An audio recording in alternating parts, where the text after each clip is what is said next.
সুপ্রভাত। আমার আরেকটা নতুন ব্লগে তোমাদেরকে অনেক অনেক স্বাগত জানাই। আজকের দিনটা তোমাদের খুব সুন্দর কাটুক এই কামনা করি।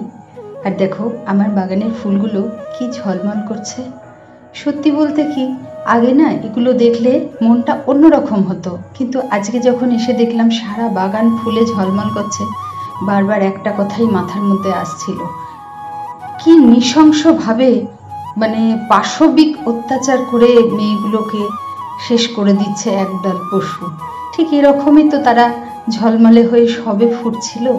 বাবা মায়ের কত আশা, নিজেদের কত আশা, সব কিছু এক নিমেষে শেষ করে দিল। তো এর জন্য আমাদের কোথায় আমাদের সেফটি? সত্যিকারের নিজের সন্তানও তো আছে, বা নিজেরাও চলি রাস্তাঘাটে। আমার মনে হয় কি, সত্যি বলতে কি এক মুহূর্ত আমাদের কোথাও নিরাপত্তা নেই। ভীষণভাবে যেন নিরাপত্তা বোধে ভুগছি। বারবার এরকম ঘটনা ঘটছে, কিছুদিন বাদে ধামাচাপা পড়ে যাচ্ছে। আর যখন এরকম হয় তখন আমার মতো ওরকম লাখ লাখ কোটি কোটি মানুষের রাতের ঘুম চলে যায়। রাতে শুধু একটাই কথা চিন্তা, যে নিরাপত্তা কোথায়। কিন্তু কোনো সমাধান তো হয় না। কবে পাবো এই সমাধান? ভালো লাগে না যেন, আর তখন মনটা খারাপ হয়ে যায়। কিন্তু দিন তো চলতেই হবে। আর এদিকে দেখো আমার সঙ্গে সঙ্গে যথারীতি কোকো চলে এসেছে সকালবেলা। আর সত্যিকারের বলতে কি একটু নিশ্চিন্ত মনে যে চুপচাপ কিছু ভাববো, সেই ফুরসত আর এখন নেই। সব জায়গাতেই আমাদের সকলের মাঝখানে চলো বাচ্চাদের মতো আর কি। একদিন দুশ্চিন্তা বা চিন্তাগুলোকে অনেকটা রিলিফ করেও বুঝতে পারি। এইবার ও আসলে সকালে বেরোয়, তো সেই বেরোবে, সেই জন্যই ওয়েট করছে। আর ওর বাবাই এখন চাটা খাচ্ছে, চাটা খেয়ে নিয়ে তারপরে ওকে নিয়ে বেরোবে।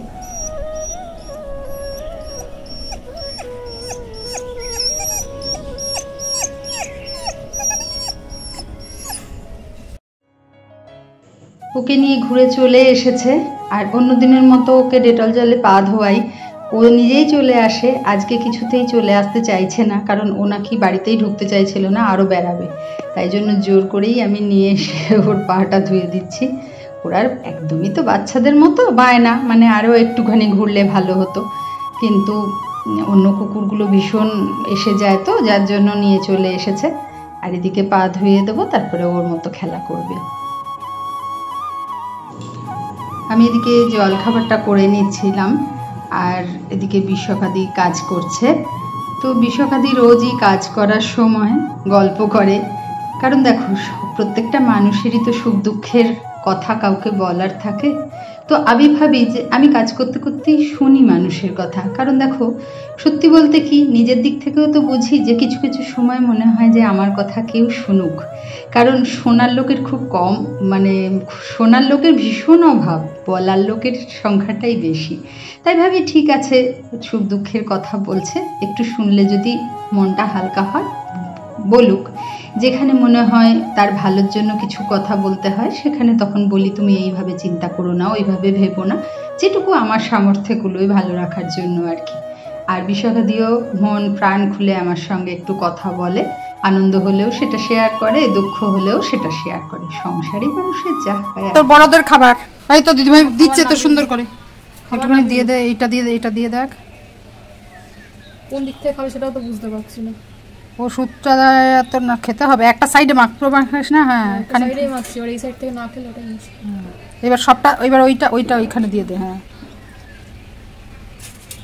যা, সুন্দর করে দিয়েছে, দেখ কত সুন্দর খাবার। বাবা বড়দের মাংস আজকে, পুরো বড়দের মতো খাবে কোকো। এসো এসো এসো, বড়দের খাবার খেয়ে নাও,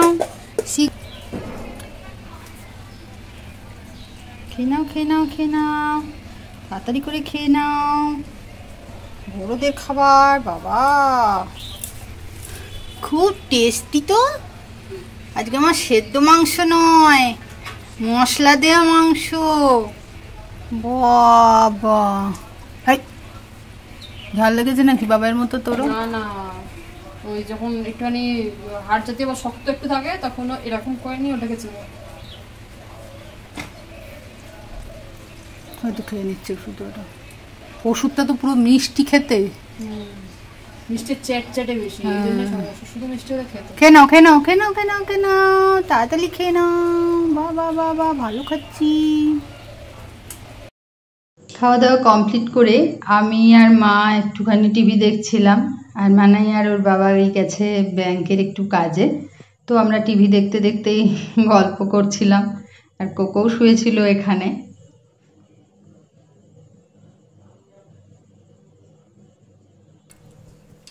তারপরে মানাই আসার পর একটু সবাই মিলে কথা টথা বলে মানাই বায়না ধরলো, চলো একটু নিচের ঘরে চলো, ওর সঙ্গে থাকতে হবে, চল।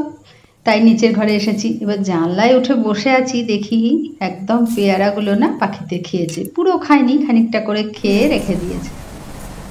অনেকদিন বাদে আজকে নিচের ঘরে এসেছি শুতে। এই ঘরটা না অন্ধকার তো, আর ভীষণ ঠান্ডা ঘরটা। তো আগে তো এখানেই থাকতাম, বদমাইশি করছে। আধা ঘুমোতে পারবো কি? এসেছি জানি না কেন, শুতে দিবি কিনা সেটাই জিজ্ঞেস করছি। আমার বোরিং লাগলে আর ঘুমোতে দেবো না। তাহলে আমি ওপরেই চলে যাই, না আমার ভালো কাছে গিয়ে শুয়ে থাকি। সবাই গরমে আর এই তুলোটা ঘাড়ের ওপর ঢোকাক না, তো চলে উঠেছিস। তাই আমি তো খাটের উপর উঠে দাঁড়িয়ে আছি, এমনি নিলাম। ঠিক আছে, চলো আজকের মতো ব্লগটা এখানেই শেষ করছি। তোমরা খুব ভালো থেকো, সুস্থ থেকো, সাবধানে থেকো।